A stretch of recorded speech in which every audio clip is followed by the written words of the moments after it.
Olá, sejam bem-vindos ao canal Arbitragem. Meu nome é Alexandre Nester. Eu vou apresentar juntamente com a doutora Isabela Rossito este que é o quarto episódio do programa Direito Público em Debate, um programa que está sendo organizado pelo canal Arbitragem por iniciativa do Dr. César Pereira e conta com a coordenação do Dr. Professor Marçal Justin Filho. O objetivo desse programa é promover a discussão sobre temas relevantes para a arbitragem envolvendo a administração pública. O tema de hoje será critérios de arbitrabilidade objetiva, equilíbrio econômico-financeiro. Nosso convidado é o professor Dr. Egon Bockmann Moreira, cuja presença muito nos honra e que ficará encarregado da exposição sobre o tema escolhido. Como eu disse, esse é o quarto episódio desse programa. O evento de abertura foi apresentado pelo Dr. César Pereira, pela doutora Caroline Costa, do canal Arbitragem, e com uma exposição do Dr. Marçal Justin Filho. O segundo episódio foi apresentado pelo Dr. César Pereira e pela doutora Mônica Lefreve, tendo como convidado o professor Dr. Floriano de Azevedo Marques Neto, para tratar do tema regime jurídico público e privilégios fazendários, ideias fora do lugar no ambiente da arbitragem. O terceiro episódio tratou do tema extinção dos contratos de concessão e PPP, reflexos na arbitragem. Foi apresentado pelos doutores Marçal Justin Neto e Guilherme Reisdorfer, com a participação da doutora professora Vera Monteiro. Todos esses episódios estão disponíveis no canal Arbitragem, no YouTube. E eu faço aqui o convite para que todos acessem os vídeos já divulgados e acompanhem o canal para assistir os próximos episódios. E para iniciar os trabalhos de hoje, eu faço então uma breve apresentação de todos. Começar por mim, na condição de anfitrião. Eu sou advogado, integro a banca Justin Pereira Oliveira Talamini e tenho direcionado minha atuação profissional e também acadêmica, principalmente ao direito público, em especial em questões envolvendo contratações públicas, inclusive para a resolução de conflitos entre empresas privadas e administração pública, tanto na esfera judicial quanto em arbitragens. Na condição de anfitrião aqui, eu estou mais para aprender do que qualquer outra coisa.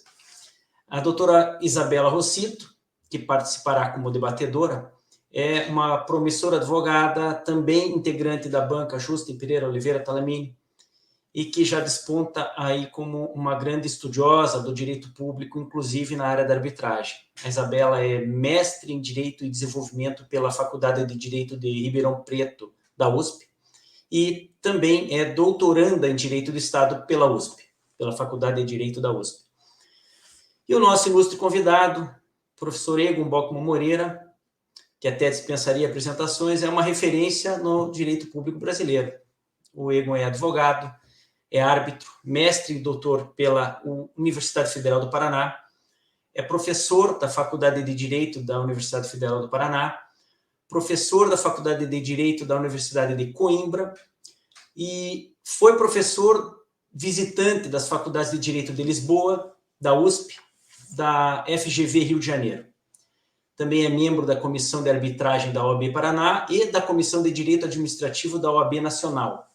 Ou seja, o professor Egon possui uma carreira acadêmica e profissional de intensa contribuição para o direito público brasileiro e também para a arbitragem, com várias obras e artigos publicados. Logo, ninguém mais qualificado para tratar do tema que iremos enfrentar hoje aqui.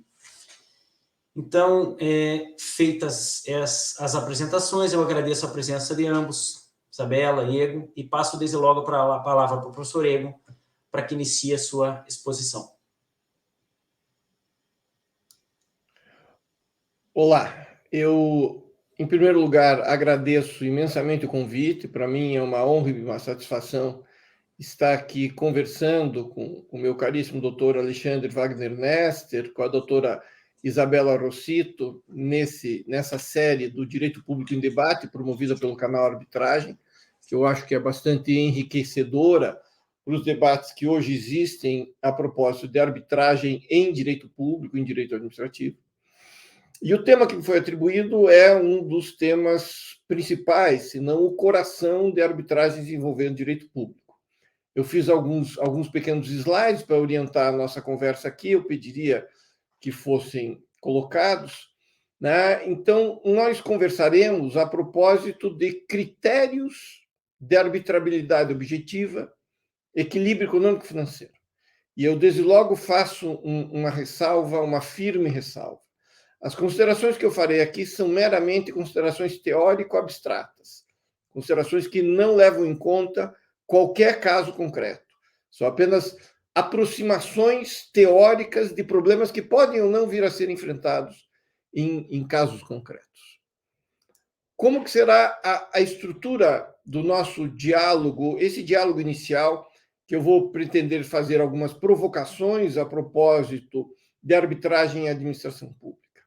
Em primeiro lugar, eu vou fazer um enquadramento geral, destinado a compartilhar com vocês as peculiaridades da arbitragem e administração pública e também o fato de já terem sido vencidos, já estarem ultrapassados alguns dos pontos que até pouco tempo atrás, até 3, 4, 5 anos atrás, ainda eram controversos. Em seguida, eu tratarei de equilíbrio econômico-financeiro, fazendo uma ressalva específica. Talvez necessite um pouco de atenção o fato de que, a depender do equilíbrio econômico-financeiro, a depender do cenário contratual específico, nós estaremos diante de técnicas de equilíbrio distintas.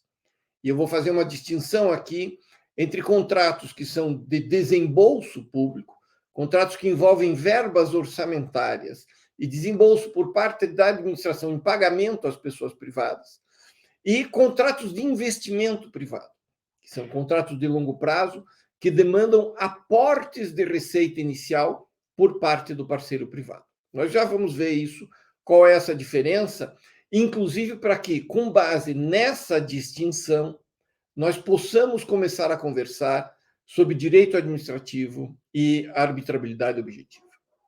Então, esses são basicamente os temas, fora essa introdução e as considerações finais que eu vou trazer para provocar o debate, provocar as conversas, me colocar à disposição da doutora Isabela, do doutor Alexandre, para que nós possamos debater esses temas. Se nós virmos bem, a questão de arbitragem e administração pública é uma questão que já está consolidada, quando menos desde 2004, 2005.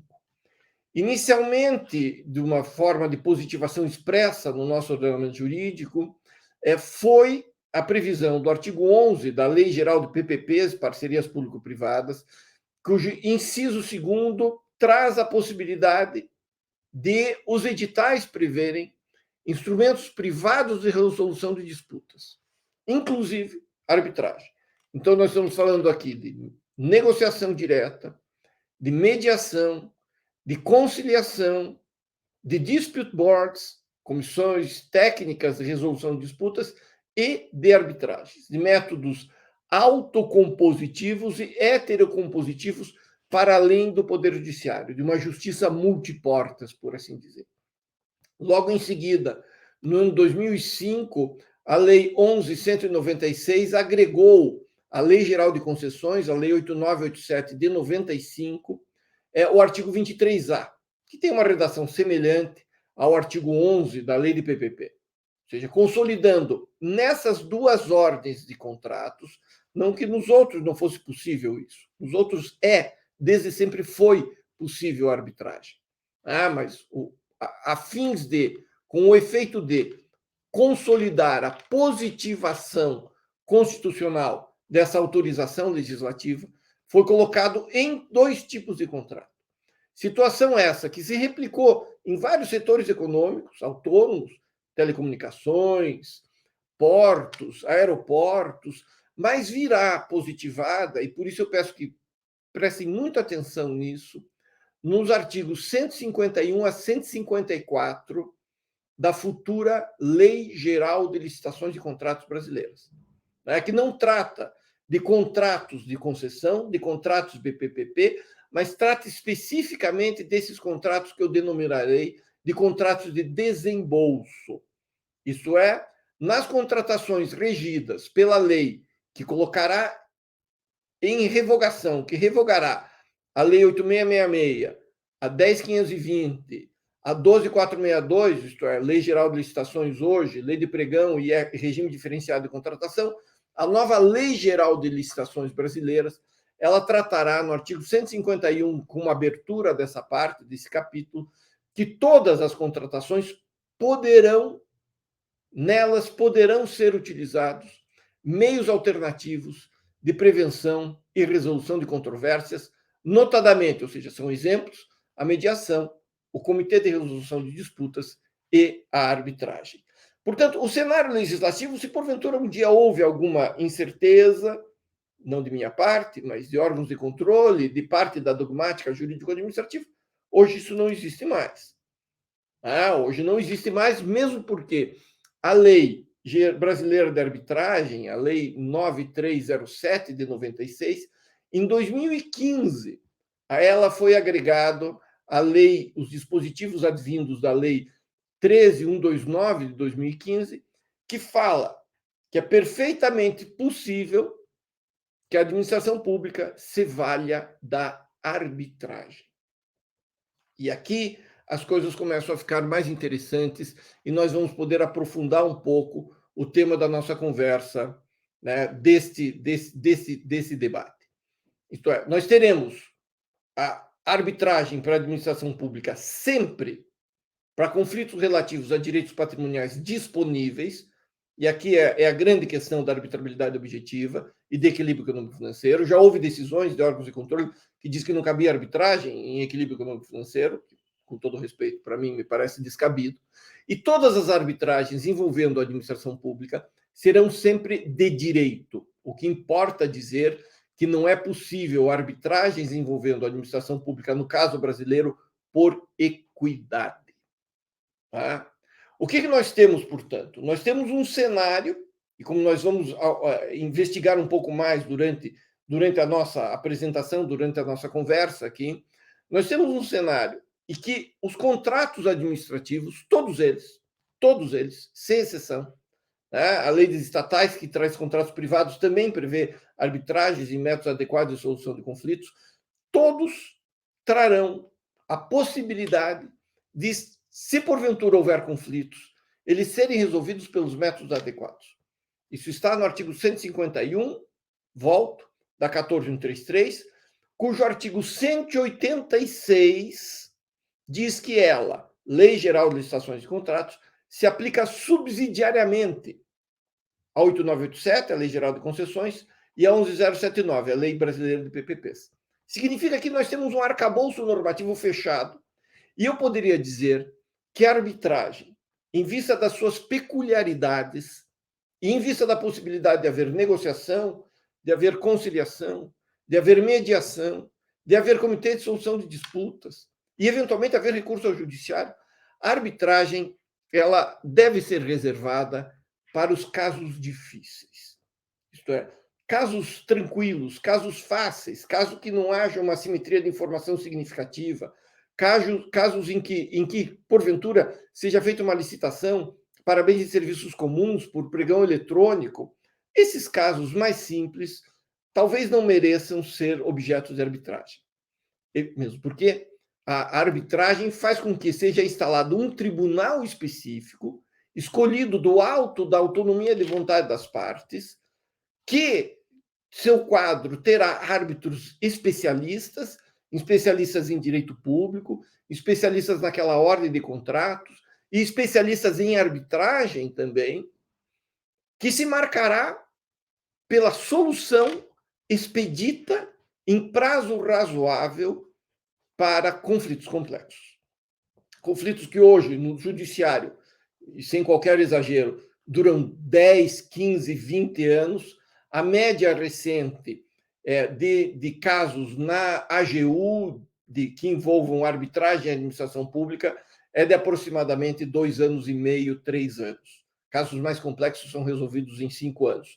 E uma vez proferida a sentença arbitral, como todos nós sabemos, ela pode eventualmente ser impugnada por meio das ações previstas na Lei Brasileira de Arbitragem, artigo 32 e 33, no prazo de até 90 dias.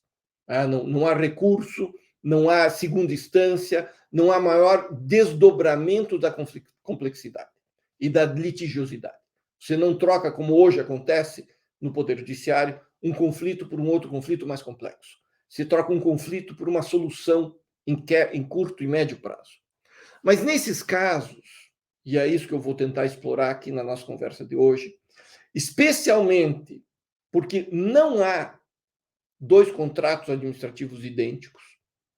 Tá? Se forem dois absolutamente idênticos, não são dois, são um só. Não há dois contratos idênticos. Os contratos têm as suas configurações, tá?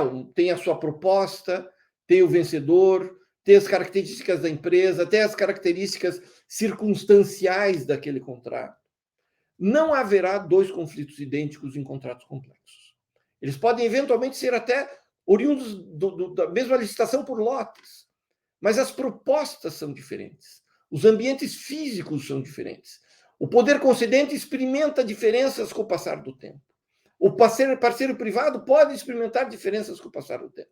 Logo, são casos que exigem formações de tribunais específicos e cujos fatos serão um prius metodológico, uma premissa cognitiva, que não permitirá, aos meus olhos ao menos, uma solução padrão. É para isso que serve a arbitragem.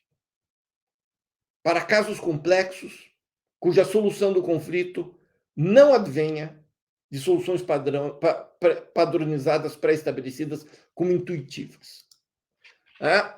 Quais são o outro tema, uma vez fixada essa questão, como eu já disse, que hoje dúvida não pode haver de que a arbitragem é um dos métodos adequados, ao lado dos outros, para a solução de conflitos em contratos administrativos. Não é um problema de legalidade, não é um problema de constitucionalidade. Se problema existir, é um problema de cultura jurídica, é um choque de civilizações. São dogmáticos, são doutrinadores, são tribunais que não se adaptaram à legalidade vigente, no caso brasileiro. Então, quanto a isso, dúvida não pode haver. Quanto à arbitrabilidade de conflitos envolvendo os contratos administrativos. Porém, e como eu já disse, não há dois contratos iguais. Os contratos são peculiares. E dentro desses contratos, desses grandes grupos de contratos, nós temos contratos de desembolso público e nós temos contratos de investimento privado, como eu falei na abertura dessa nossa conversa, dessa nossa exposição. Os contratos de desembolso público, eles serão, a partir de dezembro desse ano, regidos, quase que todos, pela Lei Geral de Licitações de Contratos, a Lei 14.136 de 2021. Quais são as características desses contratos? São contratos de curto prazo, são contratos que, nada obstante a nova lei permitir alguns contratos com uma extensão cronológica maior, não é esse o caso. Nós estamos falando aqui de empreitadas ou de serviços complexos que têm aí, não são superiores a 5, 10 anos. Ao contrário, contratos de concessão, contratos de PPP, são contratos de 30 anos. Nós temos contratos, portanto, cujo valor do contrato é fixo pelo edital. É definido no orçamento. Envolve um desembolso de verba pública. Por isso, também, nesses casos, a gente pode pensar naquele percentual de 25% outrora do artigo 65 da 8666 e hoje por volta do artigo 124 da 14.133. Aqui nós podemos pensar, porque são contratos em que a administração pública dispõe de um volume de informações adequado à elaboração do edital, ela possui um volume de informações adequado a conhecer o projeto básico e o projeto executivo, a fiscalizar ativamente, como prevê de uma forma reforçada a 14.133, a execução do contrato, e são contratos que estabelecem vínculos bilaterais, comutativos e sinalagmáticos. Por isso que aqui nós temos a tradicional imagem da balança entre receitas e encargos pré-definidos. E o equilíbrio econômico-financeiro advém do ajuste, da acomodação dos pratos dessa balança. Tá? Quanto maior os encargos, maior proporcionalmente a receita. Quanto menor a receita, menores os encargos. Quanto menores os encargos, menores... E assim por diante. São situações razoavelmente simples, razoavelmente singelas. Não estou dizendo que os contratos sejam singelos. Há contratos que são efetivamente muito complexos. Basta que nós pensarmos que podem advir de diálogo competitivo, que são aquelas situações previstas em lei em que a administração sabe a necessidade, mas não sabe a solução para a necessidade, a de convocar pessoas privadas para fornecerem a solução. Podemos falar em procedimento de manifestação de interesse, podemos falar em negociação pré-adjudicatória. Nós temos toda uma situação que podemos falar, inclusive, nos contratos complexos, em matriz de risco. Matriz de alocação de riscos. Ora, como todos nós sabemos, todo e qualquer contrato possui riscos.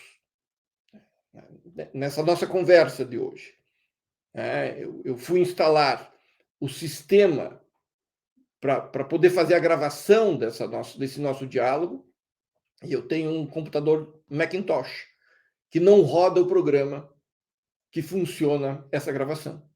Eu tive que instalar um sistema do Chrome, da Google, para poder fazer rodar e para poder estar aqui conversando com vocês. Isso é um risco. Pode ser que, eventualmente, as minhas habilidades em tecnologias de informação, que já são escassas, fossem piores ainda, e eu não conseguisse instalar esse programa. Isso é um risco. É um risco, é um evento futuro incerto, dantes imprevisível, e que tem consequências pecuniárias. Todos os contratos têm risco. Resta saber se as partes, contratos administrativos inclusive, resolvem que, se porventura esse risco for concretizado e gerar algum desequilíbrio, ele vai ser resolvido ex post ou ex ante. As partes podem confabular e decidir no edital, na proposta e no contrato, definir quais são os riscos e definir quais são as responsabilidades. Ou as partes podem, principalmente o concedente, ou o contratante, melhor dizendo, o contratante público, dizer, não vamos fazer alocação de risco. Se acontecer algum evento, vai ser resolvido pela lei e pelo contrato, num conflito, sem uma definição, sem uma pré-definição subjetiva de quais são os riscos que vão ser afetos ao contrato. Na minha percepção, vamos ver que se eu acerto essa aposta, eu tenho para mim que, a partir do ano que vem, de 2024, não haverá contratos complexos sem matriz de riscos. Sem matriz de riscos. Será uma aventura e não um contrato. Ainda mais um contrato de longo prazo. Por conseguinte, nos contratos de desembolso público complexo, a situação da arbitragem, se porventura ela existir, talvez ela venha simplificada. Por quê? Porque haverá uma matriz de risco, caracterizadora do equilíbrio econômico financeiro. E se porventura, lá para frente, tiver um terremoto, ou o licenciamento ambiental não sair, ou eventualmente tiver uma rachadura na construção da ponte, as partes já saberão quem deverá indenizar. Eventualmente a arbitragem se referirá ao quantum, mas não à responsabilidade, porque isso vai ser estressado no momento do edital e vai ser definido previamente. Então, esses contratos de desembolso público são contratos que nós já conhecemos desde a 8666, já sabemos como eles funcionam. Os contratos de investimento privado, eles são bem mais animados, são bem mais cheios de novidades, por assim dizer. Sempre mais cheios de novidades. Nós temos os contratos de investimento privado, que são contratos os quais a administração pública lança um edital dizendo que há um serviço público ou um serviço administrativo do Estado, em caso de parcerias público-privadas, que necessita de investimento privado e exploração desse serviço por longo prazo. Por exemplo, a construção de um porto e a operação do porto, a construção de uma rodovia, de uma ferrovia, de um aeroporto e a operação dessa infraestrutura pública. Esses contratos demandam um grande aporte de investimentos privados de partida, principalmente os contratos chamados Greenfield, aqueles que não têm uma infraestrutura prévia já definida, e são regidos, no caso brasileiro, basicamente, em termos de lei geral, pela 8987 de 95, a Lei Geral de Concessões, pela 11079 de 2004, a Lei Geral de Parcerias Público-Privadas, e, grosso modo, de uma forma agregadora, pela Lei de Parcerias Público de Investimentos, tá? Que é a Lei 13334 de 2016. Qual é a diferença desses contratos para os contratos de desembolso? Aqui, e com todo respeito àqueles que imaginam que existe uma relação triangular, na minha percepção, existe uma relação bilateral, só que ela não é bilateral sinalagmática comutativa. O parceiro privado faz os investimentos, faz os aportes, presta o serviço em favor de terceiros, que pagarão uma receita total ou parcial, a depender se for uma concessão comum ou uma parceria público-privada, de uma receita que, ao fim e ao cabo, ao fim de 10, 20, 30 anos, gerará a lucratividade esperada, expectada para esse contrato de longo prazo. São contratos complexos, porque envolvem uma gama significativa de atividades por parte das partes envolvidas, investimento em infraestrutura, investimento em tecnologia de informação, contratação de terceiros, contratação de mão de obras. Pense em uma concessão rodoviária com serviços de reboque de automóveis, de informação aos usuários, de atendimento pré-hospitalar. São contratos que são significativamente complexos. E são contratos incompletos. Incompletos em termos econômicos e não em termos jurídicos. Todos nós sabemos que o futuro é definido de maneira precária.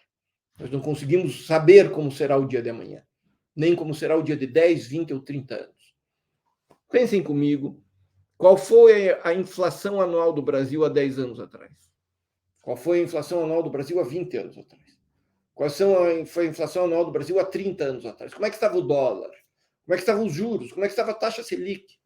Ora, se nós nem lembramos, precisamos recorrer à base de dados para descobrir o que se passou há 10, 20 ou 30 anos, quiçá o que se passará daqui a 10, 20 ou 30 anos. São contratos, portanto, que as partes não podem ter e não têm de antemão todas as informações necessárias e suficientes à sua execução e necessárias e suficientes à solução dos eventuais conflitos que porventura surjam. São contratos, portanto, complexos e são contratos incompletos. Eu venho insistindo nisso desde a primeira edição de 2010 do meu Direito às Concessões de Serviço Público, né? Quando eu comecei a escrever de contratos incompletos e quando eu escrevi que nessa ordem de contratos a segurança jurídica advém da certeza da mutabilidade, a certeza que ele terá capacidade de aprendizagem e que ele fará uma modificação, se necessário for, para manter o projeto concessionário. Me chamaram de louco há 10 anos atrás, hoje me parece que eu não estou tão... A minha fama de louco deve ter diminuído um pouco. Aqui nós temos, portanto, um conjunto de receitas e um conjunto de encargos projetados no tempo. Projetados por um contrato de tratos que se deslumbrará durante 10, 20 ou 30 anos. E que instala, como eu já disse, redes contratuais, interna corporis, dentro do próprio contrato. Ele mais se aparece com asterisco ou com uma constelação solar, né? O projeto concessionário com esses vários contratos em volta dele. É um contrato que demanda capacidade de aprendizagem das partes. É uma coisa que eu insisto, é uma frase de um célebre maestro alemão, Ernst von Karajan, né? O músico pode ter decora partitura, mas ele só conhecerá a execução da sinfonia, ele só conhecerá a sinfonia quando ela for executada. Você pode ter decora partitura. Você só ouve a música, só conhece a música na sua execução. E os desafios que ela implementa. Você pode ter decora um edital de licitação, um projeto básico. Pode ter decora uma proposta. Só descobrirá em sua execução. Portanto, é necessário que as partes se apercebam de que é imprescindível uma capacidade de aprendizagem. E aqui, como nós temos fluxos de receitas e despesas, fluxos de investimentos projetados ao longo tempo, não existe balança. Não existe uma verba orçamentária fixa, ou vou gastar R$1 bilhão, você vai executar essa ponte e no final você vai ter tal, e se porventura houver uma variação de 25%, R$1 bilhão, a gente faz eu posso fazer alteração unilateral a maior ou menor. Aqui não existe isso. Né? Simplesmente não existe. Os 65 da 8666, os 124 seguintes da 14133, não tem qualquer relação com essa normatividade, com todo respeito a quem pense de modo diverso. Portanto, não existe uma balança. Se existe uma balança, mas parece uma balança do Cirque du Soleil, várias balanças voando ao mesmo tempo e as pessoas tentando equilibrar aquilo numa corda bamba, do que propriamente uma balança dessas da Têmis, a deusa da justiça. O que nós temos aqui? A certeza prévia de que contratos complexos, que são distintos entre si, contratos de desembolso e contratos de investimento, eles têm uma coisa em comum. Os conflitos vão ser igualmente complexos. E uma nota de rodapé. Haverá conflitos. É muito ingênuo, se não equivocado, supor que um contrato que dure 30 anos não vai gerar um conflito. Pode gerar um conflito mais sério, um conflito menos sério. Basta ver a tragédia que acometeu no Brasil recentemente, que foi a pandemia da Covid-19. Isso gerou uma série de alterações econômico-financeiras e uma série de conflitos, alguns dos quais hoje vêm sendo submetidos à arbitragem. Quando eu costumo dizer que contratos complexos de longo prazo tendem a instalar conflitos e as partes precisam de capacidade de aprendizagem para poder superar esses conflitos, se reinventar e viver bem nesse contrato, eu digo para os amigos que aquelas pessoas que são casadas sabem do que eu estou falando. Contratos complexos de longo prazo trazem conflitos complexos. O que é necessário fazer? De antemão, se as partes se aperceberem que haverá conflitos, pactuarem de antemão formas para resolver esses conflitos da maneira mais expedita possível, de modo a que não gerar enriquecimento de uma parte, pobreza da outra, o contrato, ou o equilíbrio em favor da concessionária, vai gerar uma riqueza indevida, o desequilíbrio em favor do concedente. Não. O desequilíbrio é para manter o projeto concessionário. O projeto concessionário é um projeto de interesse público, é um projeto assim definido no edital, é assim definido em audiências públicas, é assim definido em lei. Portanto, interesse público que existe aqui é manter o projeto estável no tempo, a fim de que o usuário, o destinatário final daquele contrato, receba bem o serviço, ou que o destinatário final do contrato de obra pública tenha uma rua adequada para transitar, tenha uma calçada adequada para caminhar, tenha uma rodovia adequada para se dirigir, a cidades distantes da qual onde ele habita. Portanto, nós precisamos pensar que os métodos adequados são formas, sim, de se preservar o erário, de se preservar o interesse público e de se preservar o objeto do contrato. A prestação. E a Lei 14.133, ela é expressa em trazer esses métodos adequados, fazendo de nós, advogados, não mais um sujeito que vai no automático.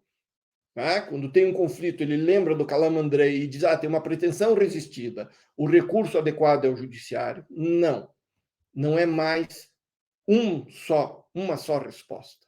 Mas nós somos hoje arquitetos de processos.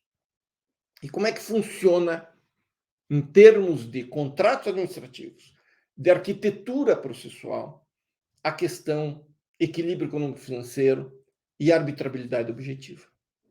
Ora, nós já vimos o que nós temos na legislação de arbitragem, na legislação de contratos administrativos, é que sim, é válida a cláusula que prevê métodos adequados de solução de conflitos. E no caso de arbitragem, é válida a cláusula desde que ela diga respeito a direitos patrimoniais disponíveis. E aqui há alguma discussão advinda, sobretudo, do direito privado, do que vem a ser direitos patrimoniais disponíveis, o que seria essa disponibilidade. E tem várias teorias, as quais todas elas eu respeito imensamente, que seriam faz uma compreensão algumas vezes processual, são direitos potestativos, se são direitos subjetivos e tal. Me parece que talvez tenha uma solução mais simples em termos de direito público. E qual seria essa solução? Perquirir a disponibilidade a partir da fonte normativa que determina a obrigação. Se porventura houver uma fonte legislativa às quais as partes tenham que obedecer e não possam cogitar de alterar, esse direito patrimonial pode ser patrimonial, mas não me parece ser disponível. Se porventura essa fonte normativa estiver estampada no regulamento, no edital, na proposta, no contrato, ou usando um outro verbo, se porventura estiver disposta pela administração no regulamento, disposta pelas partes no contrato, é evidente, me perdoem a repetição viciosa, que nós estamos diante de um direito disponível. Logo, e aqui eu estou voltando, né, a Santi Romano, que eminente dogmático de direito administrativo, direito público, lato sensu, italiano do início do século passado, que ele faz essa distinção entre deveres e obrigações. Deveres são aquelas prestações, aquelas condutas imediatamente legais. Obrigações são aquelas contratuais. Deveres são impostos pela lei. Obrigações são definidos pelo contrato. Portanto, talvez aqui fique mais fácil, na minha percepção, pelo menos fica, de se perquirir qual é a fonte normativa daquela obrigação e se avaliar se aquele é ou não um direito disponível. O professor Marçal Justen Filho tratou dessa classificação do Santi Romano no seu magnífico Sujeição Passiva Tributária. É um livro que é a tese de doutoramento dele em direito tributário. Mas vamos lá. A diferença entre deveres e obrigações talvez nos permita detectar, portanto, os direitos patrimoniais disponíveis. Se eles houverem sido objeto de disposição pelas partes, quer no regulamento, quer no edital, pronto. Agora, se eles estiverem previstos em lei, se a lei determinar que assim deve ser, as partes não têm disponibilidade a propósito disso. Por conseguinte, nesses casos, o interesse público é o de solucionar o conflito, de detectar que aquelas obrigações, aqueles direitos, a execução das prestações, do dar, do fazer, do prestar, do objeto do contrato. O objeto do contrato é o verbo, é o dar, é o fazer ou prestar. Tal como preceituado pelas partes, é de interesse público que o conflito seja solucionado. E que seja solucionado da forma mais técnica possível e que seja solucionado o quanto antes possível. Um contrato de concessão, um contrato administrativo complexo, um contrato de desembolso, uma empreitada de obra pública complexa, não sobrevive a um litígio de 10, 15 anos. Todos perdem com isso. Mas todos perdem mesmo, especialmente duas categorias de sujeitos. Os contribuintes, que eventualmente vão ter que pagar o precatório daqui a 10 ou 20 anos, e os usuários do bem ou serviço, que vão ficar despidos daquela facilidade que eventualmente, que certamente, facilitará a sua vida comum. Nós estamos falando aqui, portanto, não de qualquer coisa, mas sim da aplicação prática do princípio da legalidade e do princípio da eficiência. Por conseguinte, e o que eu tinha a dizer, na verdade, o futuro já chegou, ou melhor dizendo, o futuro já passou. As situações que nós tínhamos quanto a dúvidas a respeito da arbitrabilidade objetiva em termos de equilíbrio econômico-financeiro, elas assumiram uma outra dimensão. Uma dimensão que nos exige investigar matriz de risco, presença, ausência, critérios de execução de contrato, critérios de indenização ou não, desta ou daquela parte, a depender de cada contrato e a depender de cada situação fática. É isso que nós temos. Muito obrigado pela atenção e vamos ao debate.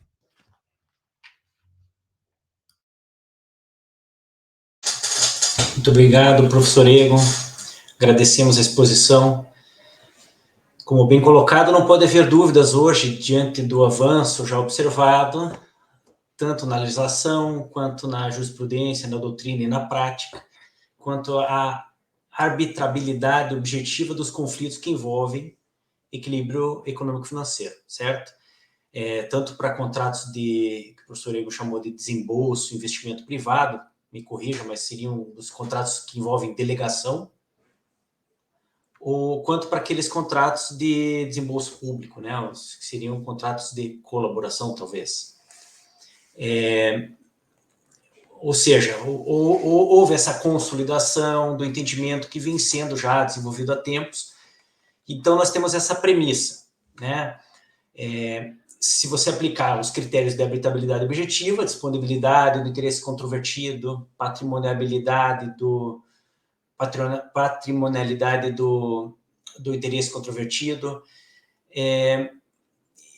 fica claro que os conflitos envolvendo o reequilíbrio podem ser submetidos à arbitragem. E um dado que eu achei bastante interessante, já que o professor expôs já em conclusão, que o interesse público envolvido, portanto, é solucionar o conflito da forma mais célere e eficiente. Perfeito. Mas é evidente que isso não esgota o tema. Conflitos existem. Conflitos vão existir.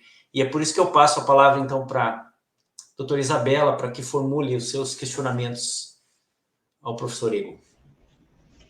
Boa tarde, doutor Nestor, professor Egon. Eu queria inicialmente agradecer pela gentileza do convite. É um prazer participar desse episódio do Direito Público em Debate, e especialmente na presença de figuras por quem eu tenho tanta admiração e para debater um tema tão relevante. Eu vou fazer um questionamento, na verdade são 3 questionamentos, mas são razoavelmente sobre o mesmo tema, o tema da implementação do reequilíbrio econômico-financeiro decorrente da sentença arbitral. Vou começar com uma breve exposição. A gente já ouviu aqui do professor Egon a promoção do reequilíbrio econômico-financeiro do contrato, quando a gente verifica a caracterização de riscos imputados ao poder concedente, com impacto sobre as condições de execução do contrato de concessão, é um dever do poder concedente.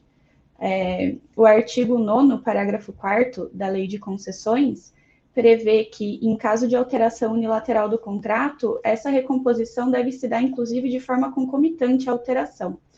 Então, tudo isso reforça o que o professor Egon acabou de dizer sobre a importância da celeridade na resolução desses conflitos. Isso é importante para garantir a sustentabilidade da concessão e a própria continuidade da prestação do serviço público. O artigo 31 da Lei de Arbitragem determina que a sentença arbitral produz entre as partes e seus sucessores os mesmos efeitos da sentença proferida pelos órgãos do Poder Judiciário.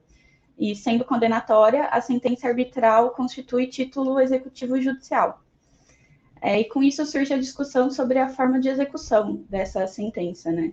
O artigo 100 da Constituição Federal determina que os pagamentos devidos pelas fazendas públicas em virtude de sentença judiciária devem seguir o regime de precatórios, e com base em todos esses dispositivos existe um posicionamento doutrinário de que a sentença arbitral só pode ser executada sob o regime de precatórios, o que levanta algumas discussões. E, por outro lado, tem uma interpretação no sentido de que, assim como o poder público está autorizado pela via administrativa a promover o reequilíbrio econômico-financeiro do contrato, o poder público também poderia reconhecer uma dívida cristalizada em sentença arbitral e efetuar o pagamento de forma espontânea, dispensando, então, a execução do título na esfera judicial, desde que haja previsão na lei orçamentária anual. Diante de todo esse panorama, e considerando o critério dos direitos patrimoniais disponíveis que foi estabelecido pela lei da arbitragem, eu gostaria de saber a sua opinião sobre se seria possível que uma decisão arbitral determinasse a recomposição do equilíbrio econômico-financeiro mediante alteração de cláusulas e condições do contrato de concessão, como obrigação de investimento, pagamento de outorga, estrutura do regime tarifário, e também se seria possível o cumprimento voluntário da sentença arbitral pela administração pública, e se essas duas hipóteses não violariam o regime de precatórios estabelecido pela Constituição. Muito obrigado pelas perguntas interessantíssimas, doutora Isabela. E as respostas são absolutamente em tese, né? Em tese. O que me parece, em primeiro lugar, no seco, que se houver uma sentença arbitral sem nenhum pedido diverso e nenhuma configuração específica, ela é submetida ao regime de precatórios. Eventualmente, pode haver casos em que essa receita discutida tenha sido objeto de um depósito e que não tenha ingressado no orçamento público, né? Seja um contrato qualquer e que foi feito como se fosse, bem entre aspas aqui, uma consignação em pagamento. E esse valor tivesse ficado numa conta garantidora. Aí sim a parte pode sacar dessa conta garantidora, a depender do caso. Porém, se houver uma sentença, vamos lá, imaginemos um contrato de empreitada da obra pública, uma sentença arbitral dizendo que tem que pagar R$1 milhão, ritos e precatórios normal. Eu sei que boa parte da dogmática, das discussões em arbitragem, há quem defenda que não submete, porque subverteria a lógica da arbitragem. Me parece que a depender do caso, submete sim. O artigo 100 da Constituição é uma sentença judicial como as outras. Como sentença judicial, fica a questão submetida aos precatórios. Quanto às duas perguntas específicas de pagamento espontâneo e alteração do contrato, e aqui, se me permite uma brincadeira, que eu tenho feito bastante, dizem que quando um papagaio aprende a dizer depende, ele ganha diploma de bacharel em direito, porque a resposta é depende. Depende da questão. Vai depender, sobretudo, na minha percepção, do contrato, do conflito e, mais ainda, do pedido e do termo de arbitragem. Vai depender do pedido, do termo de arbitragem ou ato de admissão, como as partes fizerem. Não me parece que qualquer tribunal arbitral tenha competência para ex officio fazer essas escolhas. Vai depender muito, portanto, do tipo de contrato, do contrato em si mesmo, do pedido como ele foi feito. Eu tenho visto alguns pedidos que não são feitos como se estivéssemos diante de uma arbitragem, mas como se estivéssemos diante de um processo judicial. Eu tenho visto termos de arbitragem, atas de admissão na condição de árbitro, né, que fazem alguns pedidos nesse sentido e em outro sentido também. Vai depender dessa configuração. Na questão mais simples, não me parece, que daí também não dependeria do pedido, não me parece impossível que a administração, ou inválido, melhor dizendo, que a administração esponte própria decida, não, eu vou pagar. Ela pode fazer isso. Ela pode fazer isso em qualquer situação. Ela não está furando fila de precatórios. Basta nós virmos que em processos judiciais tem a sentença em primeiro grau, entre o julgamento, a sentença e o julgamento da apelação é feito um acordo. E a administração desembolsa. É perfeitamente possível que as partes optem por fazer um acordo. É muito difícil, porque economicamente é vantajoso a administração pública não pagar, né, e ir para o regime de precatório. Eventualmente com condições de pagamento. Ou, eventualmente, a depender do contrato. Se for um contrato de concessão, eventualmente é mais interessante para a administração pública fazer o adimplemento. Ou, eventualmente, a depender, volto, do pedido, a depender do contrato, do pedido e do termo de emissão, é perfeitamente possível, por exemplo, que o tribunal diga para as partes, olha, escolham prorrogar o contrato ou indenizar ou diminuir o investimento no ano tal. Sob pena de proferir uma decisão. São situações as quais vão ficar adictas ao contrato, ao conflito e, especialmente, ao termo de arbitragem e ao pedido formulado pelas partes. Só confundir, né? Perfeito, professor. Muito obrigada. Bem, Professor Egon, mais uma pergunta aqui, que talvez em alguma medida já tenha sido respondida, a respeito da competência do Tribunal Arbitral para restabelecer, ou para estabelecer um modo específico de reequilíbrio econômico-financeiro.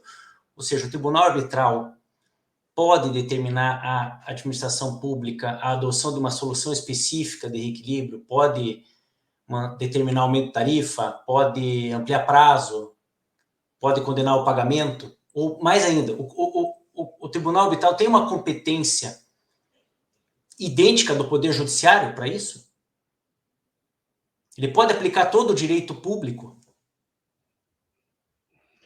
Veja, o Tribunal Arbitral é um juiz de fato e de direito, inclusive responsabilizável, passível de responsabilização civil e penal, como se um funcionário público fosse, está na Lei Brasileira da Arbitragem. O provimento final do Tribunal Arbitral é uma sentença, igual a outra, com a diferença que ela transita em julgado rapidinho. Eu costumo dizer, uma sentença do Tribunal Arbitral equivale a um acórdão do Supremo Tribunal Federal transitado em julgado. Uma coisa de julgado soberano. É isso que nós estamos diante. Por conseguinte, eu poderia lhe devolver a pergunta. Um juiz pode? Né? Eventualmente, os juízes, e aí que é a peculiaridade da arbitragem, os juízes se atribuem competências normativas decorrente de uma compreensão mais lata do pedido, mais ampla do pedido, e de competências que eles captam em legislação específica.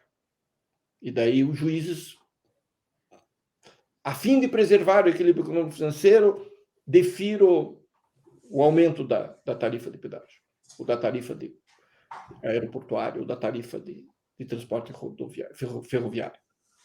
Os juízes se autoatribuem isso. O Tribunal Arbitral ele tem exatamente a competência que lhe foi delegada pelas partes. Nem mais, nem menos. A fronteira dele é muito mais firme e muito mais limitada. Aí a pergunta é: quais poderes e quais pedidos as partes podem delegar ao Tribunal Arbitral? Qual é o mandato do Tribunal Arbitral? Segundo, dentro desse mandato, quais são as alternativas que ele dispõe? Porque não nos esqueçamos, né? Pode haver uma sentença, mas ela não tem enforcement. Ela não tem poder de mando. Tem que ter um magistrado que vai dizer, mano militar, ou mediante magistrado do Poder Judiciário, ou mediante multa diária, o cumprimento daquela obrigação, daquela prestação. O Tribunal Arbitral, ele decide, ele declara, constitui, mas ele não tem uma força mandamental espontânea, ela vai precisar ser executada depois. Então, aqui talvez tenha algumas complicações. Vai depender, portanto, na minha percepção, volto, do contrato. O que o contrato prevê? A gente sabe que a legislação e o contrato prevê. Os contratos podem ser reequilibrados por quais são as hipóteses tradicionais? A alteração da receita, para mais ou para menos, diminuição dos encargos, ou aumento dos encargos, prorrogação de prazo, diminuição de prazo. São essas as alternativas que estão na lei e que normalmente vêm nos contratos. Mas digamos que um contrato não traga uma cláusula, ou traga uma cláusula dizendo que o contrato só pode ser reequilibrado por meio de prorrogação de prazo. Pronto. O Tribunal Arbitral não vai poder alterar a tarifa. Então, é aquilo que eu insisti no começo. Não existem dois contratos iguais. E os fatos aqui são um prius metodológico. Se as partes não mergulharem nos fatos, e se o tribunal não mergulhar nos fatos, ele não vai ter uma decisão adequada àquelas circunstâncias, porque não tem decisões abstratas aqui. Não tem decisões, em tese, segundo o princípio da proporcionalidade e da razoabilidade. Isso não existe aqui. Pelo menos eu acho.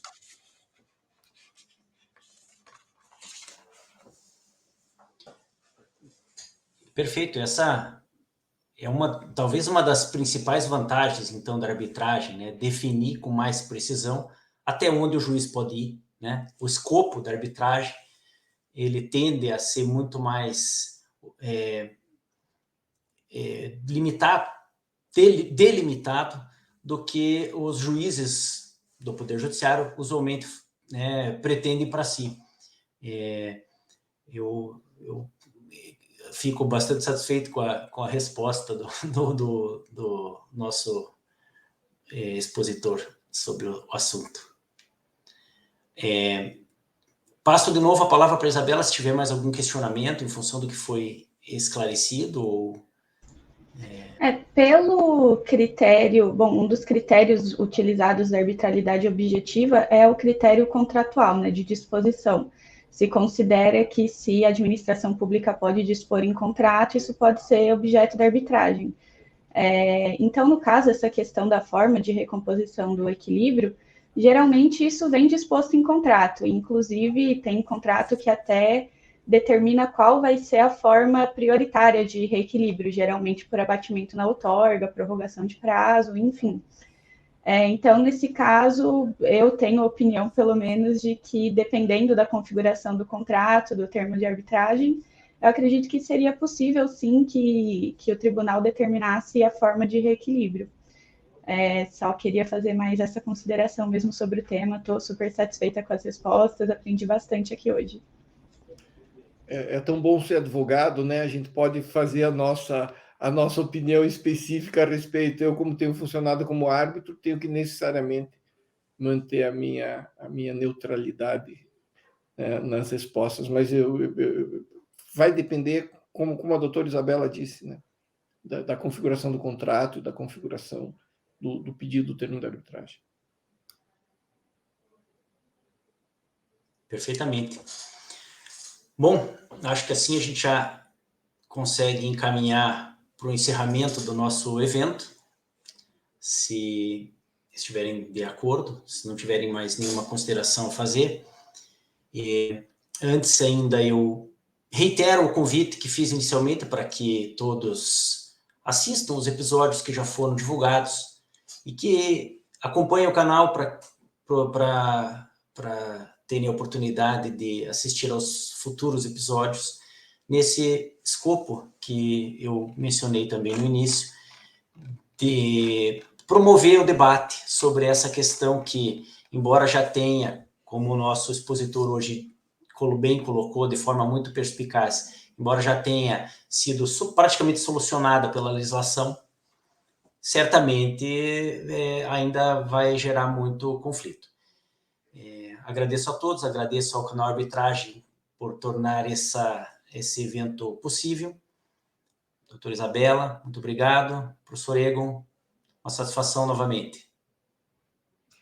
Muito obrigado. Agradeço mais uma vez imensamente o convite, especialmente por poder compartilhar algumas ideias e conversar com os meus caríssimos Alexandre e Isabela. Muito obrigado mesmo. Muito obrigada. Até.